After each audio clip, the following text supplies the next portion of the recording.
The rain in November has a way of cutting right through you. It finds the gaps in your collar, it soaks through your shoes, and it chills you to the bone. But standing outside the gilded, revolving doors of the Grand Historic Hotel, I didn't feel the cold. I didn't feel the wind whipping my pant legs or the water dripping off the brim of the hotel's awning. All I could feel was the heat, a burning, volcanic heat rising up from the pit of my stomach, spreading into my chest, and settling right behind my eyes.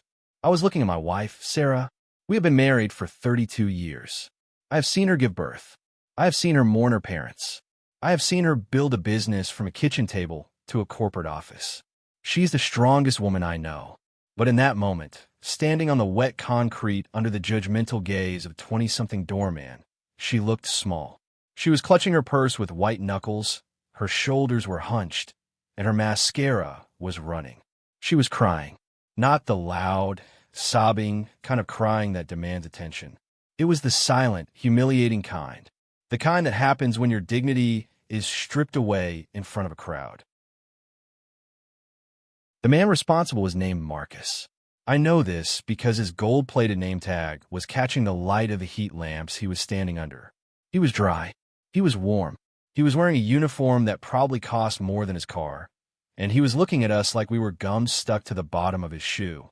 He had one hand resting on the velvet rope, barring our path, and the other hand waving dismissively in the air. I'm going to say this one last time. Pops, he said, his voice dripping with that specific kind of arrogance you only find in people who have a tiny amount of power and no idea how to use it. This is a black tie gala. It is an exclusive event for the city's elite. It is not a costume party for people who shop at the discount bin. Now step aside.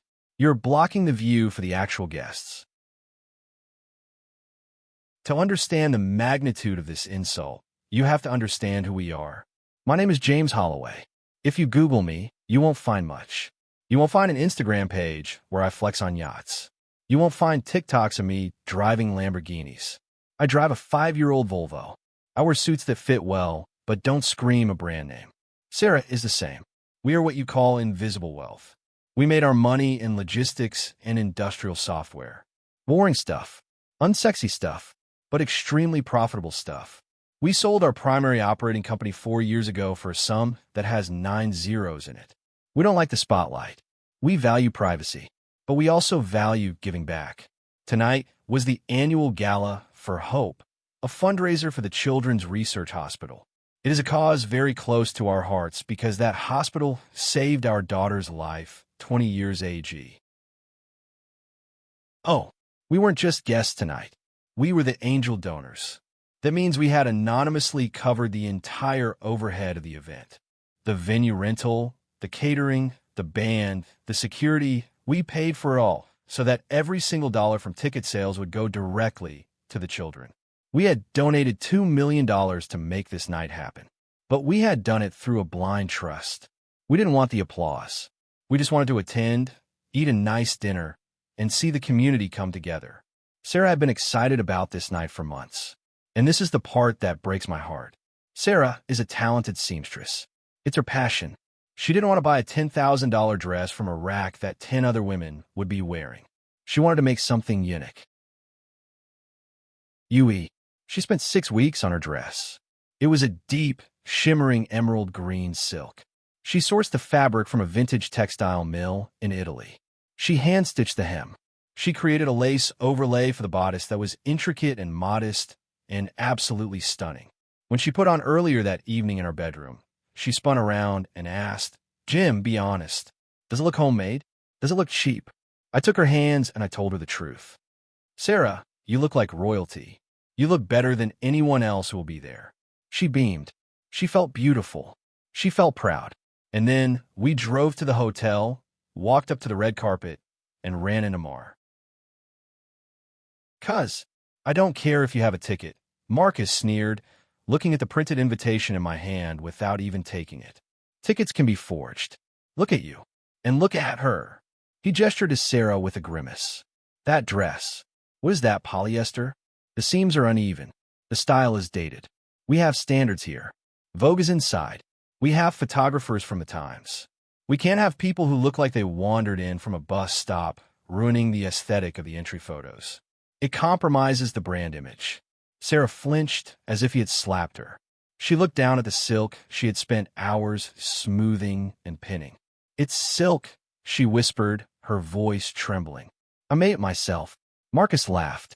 A loud, barking laugh. "You made it yourself?" "Exactly. This isn't a craft fair, lady. Go sell your quilts somewhere." LSE. I stepped forward. I am a patient man. You don't build a logistics empire without patience. But my patience had evaporated. "Young man," I said, my voice low and steady, "I suggest you check your guest list. The name is Holloway.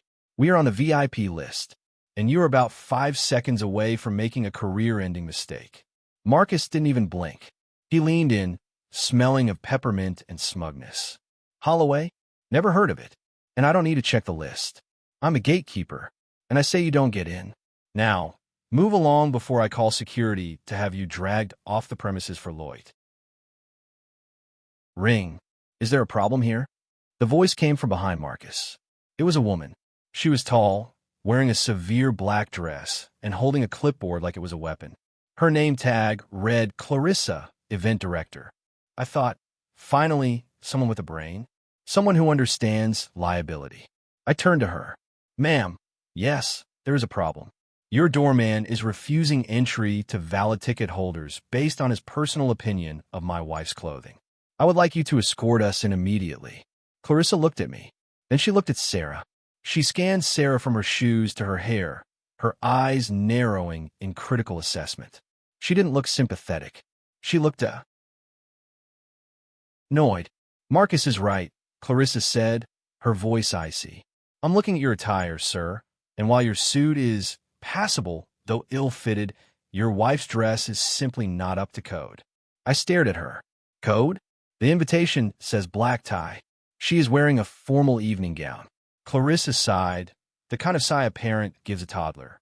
"Sir, black tie implies a certain caliber of fashion. This is a high-profile charity gala. We are curating an experience. That dress," she pointed a manicured finger at Sarah, "is visibly amateur. The color is garish. The cut is unflattering. It looks cheap. And quite frankly, it's distasteful to the other guests who have invested in proper couture. We cannot ADM it you." Behind us, a limousine pulled up. A group of 4 socialites spilled out, laughing loudly. They were wearing dresses that were revealing, covered in logos, and clearly expensive. Clarissa's face lit up. "Oh, welcome. Welcome. Please come right through." She ushered them past us. One of the women looked at Sarah, whispered something to her friend, and they both giggled. That was the dagger. Sarah grabbed my arm. "Jim, please," she begged, tears now streaming freely. "I want to go home. I feel sick. Please just take me home." She was broken. She had worked so hard, and these people had crushed her spirit in less than 3 minutes. I looked at Clarissa. "You are making a catastrophic error," I said. "I'm going to give you one chance to fix this. Check the list. Look for the angel donor status." Clarissa laughed. She actually laughed. "Angel donors? You?" "Sir, the angel donors are likely arriving in a motorcade, not standing in the rain arguing with staff. Please, spare me the delusions of grandeur. You have 30 seconds to leave the property, or I am flagging down the police officer parked at the corner." She turned her back on us to greet another group of guests. Marcus crossed his arms and smirked. "You heard the lady. Beat it, Grandpa." That was the moment. This silent gathering. I didn't yell. I didn't cause a scene. I gently guided Sarah a few feet away under the partial cover of a decorative tree, just out of the direct rain. "Stay here for 1 minute, honey," I said softly. "Just 1 minute." I reached into my jacket pocket and pulled out my phone. My hand was shaking, not from cold, but from adrenaline. I unlocked the screen. I didn't open my contacts. I opened my investment portfolio app. I needed to check one number. The ticker symbol for the Sterling Hospitality Group. SHG. They own this hotel. They own 40 others like it. I checked the market cap. I checked the liquidity. Then, I dialed a number I hadn't called in 2 years. Arthur Sterling, the CEO and founder of the group. Arthur and I had done business back in the late 90s. I had helped him restructure a debt package that saved his first 3 hotels. He was a shark, but he was a shark who knew who the whales were. He answered on the 3rd ring. The background noise on his end sounded like a dinner party. Jim Holloway? Is that you? His voice was surprised. Arthur, I said. I skipped the pleasantries. I need you to listen to me very carefully. I'm standing outside the Grand Historic Hotel in downtown, your flagship location. Okay, Arthur said, slowly. Is everything all right? Do you need a reservation? I can call the concierge. No, Arthur. I don't need a reservation. I need to buy the building. There was a long silence on the other end of the line. Excuse me. Arthur chuckled nervously. Jim, you know the Grand Historic isn't for sale. It's our crown jewel. We're fully booked for the season. I watched Marcus ushering another couple inside, bowing to them like a servant. Everything is for sale, Arthur. You have a bond maturity coming up next quarter. I saw the filing. You're leveraging heavily to expand into Asia. You're cash poor right now. Arthur went quiet. How do you know that? I know everything, Arthur. Here is the deal. I am authorized to transfer a wire immediately to cover your entire Series B debt. Plus, I will buy 51% of the controlling stock of the specific subsidiary that holds the deed to the Grand Historic. I am offering you a 25% premium over tonight's closing market value. I heard the sound of a door closing on Arthur's end. He had stepped out of his party. Jim, are you serious? A 25% premium? That's an absurd amount of money. Why would you do that? Because, I said, watching Clarissa point at Sarah and whisper to the security guard, I'm currently having a very bad customer service experience, and I want to fire the staff. But I can't fire them if I don't own them. Arthur paused. He is a businessman. He did the math in his head. He realized he was about to make $100 million in profit in 5 minutes. Who? Is the problem? Arthur asked. The general manager? No, I said. The GM is invisible right now. The problem is a director named Clarissa and a doorman named Marcus. But mostly, the problem is that I'm standing in the rain while my wife CRI. Yes. Arthur didn't hesitate anymore. Done. I'm recording this verbal agreement. My lawyers will draft the transfer in the morning, but as of this second, you are the majority owner of the Grand Historic property and operations. I will call the general manager, Henderson, right now. I'll put the fear of God into him. Good, I said. Tell him to come to the front curb. He has 60 seconds. I hung up. I put the phone away. I walked back to Sarah. She was wiping her eyes. Jim, the security guard is looking at us. Please, let's just go. No, I said firmly. We aren't going anywhere. We own this place. Sarah looked at me, confused. Ha! Hey, Marcus shouted. He had seen me step back onto the red carpet. I thought I told you two to get lost. That's it. Security. He waved at the large man in the yellow jacket standing by the door. The security guard started walking toward us, his hand reaching for his radio. Clarissa was standing behind the glass doors, arms crossed, a look of triumphant satisfaction on her face. She thought she had won. She thought she had disposed of the trash. She was watching the silent gathering turn into the execution, but she didn't realize the weapon was pointed at her. Suddenly, there was a commotion in the lobby behind Clarissa. People were jumping out of the way. A man was running. Not walking fast, running. It was Mr. Henderson, the general manager. He was a heavy-set man in a tuxedo, and he was moving faster than I thought physics would allow. He was holding a cell phone to his ear with one hand and trying to straighten his tie with the other. He slammed into the glass revolving door, spinning it so hard it almost hit Clarissa. He burst out onto the sidewalk, into the freezing rain. He didn't have an umbrella. He didn't have a coat. He looked panicked, sweating. Terrified, Clarissa turned to him, startled. Mr. Henderson? What is it? Is there an emergency? She gestured to us. I'm just handling these trespassers. Henderson didn't even look at her. He shoved past her so hard, she stumbled in her heels. He ignored the security guard. He ran straight to me. He skidded to a halt on the wet pavement, breathless, his chest heaving. He looked at me, Then he looked at the phone in his hand, confirming a description. Mr. Holloway, he gasped. I stood there, hands in my pockets, rain dripping off my nose. Ugh. Tease me. Henderson looked like he was about to faint. Sir, I'm so sorry. I just got the call from Mr. Sterling. I had no idea. We had no idea you were arriving. He bowed. Actually bowed. Welcome to the Grand Historic. I am at your complete disposal. The silence that followed was deafening. The rain seemed to stop. The traffic noise faded away. All I could hear was the sharp intake of breath from Marcus. The doorman's jaw had dropped. His eyes were darting from me to the general manager. Clarissa walked up, looking utterly confused. Mr. Henderson, she asked, her voice shrill. What are you doing? These people they are nobody. Look at them. They don't fit th. Brand. Henderson spun around on her. The vein in his forehead was throbbing. Be quiet, he roared. It was a guttural, primal scream that made the socialites nearby stop and stare. You will not speak another word.